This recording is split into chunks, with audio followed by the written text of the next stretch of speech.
quite a lot of time recently out of the country, and there's a certain level of homesickness you get, which manifests itself in this next piece. I'd heard another poet doing a piece along the same lines about Canada, and it just got me thinking, I need to sell this track of really, really missing New Zealand, and so this next piece is shamelessly nationalistic. Yeah, tentatively under the title Place to Be. I was born of England, but I'm your adopted son if you'll have me. 13 years here, held in place by New Zealand gravity, it's down to earth. With the second verse to anthems yet unwritten, the youngest the country smitten in the throes of a first love affair, with all that which grows and all those who care, and in a refracted glare of sunlight through water, in a history in which we are all the authors, because we are bucket bongs and Bob Marley songs along the peninsula of the Coromandel, with politicians and jandals and a nation of vandals committed to tearing apart these old world standards, and we are alpine climbs and street corner rhymes and Marlbough wines, tied up in a long strand of coastline that entwines us, binds us, defines us as Sanity in a world steadily. Go in, mad questions less, pressing foul inside beer bottle caps. If you read between the fault lines on the map, you'll find us attached to the edge of the earth. The sky impregnated the sea, and to us they gave birth, because we are more the squat cage and less the bench press, as our need to impress us, and to the same extent that we need strong legs to carry us onwards and upwards. We're a nation that crests mountains in Hillary's steps. New Zealand is never land to the lost boys of England and Scotland and Ireland. She's a foster mother. We are Australia's younger,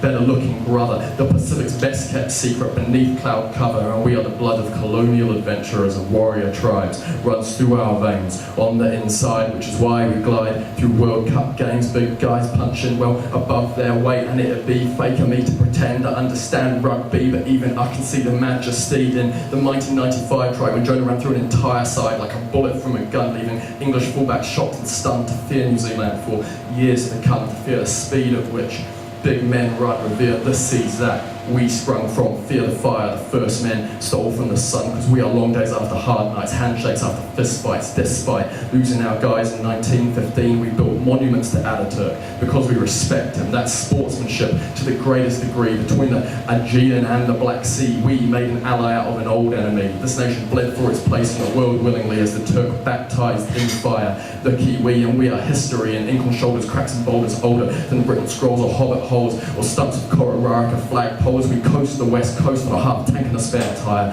We patch up broken hearts with duct tape and number 8 wire, and we leave Londoners thinking what the fuck, because we're saying thank you from the back of the bus and covering absolutely everything in tons of ketchup. There's a side of love on our bit of rough, but this is a nation that's taught me to be blunt. We are little boys from Otra without a packed lunch, so let's share this slice of heaven before we consume. So these words I say can stay true to the tune, as we are pretty clear on what's good and evil.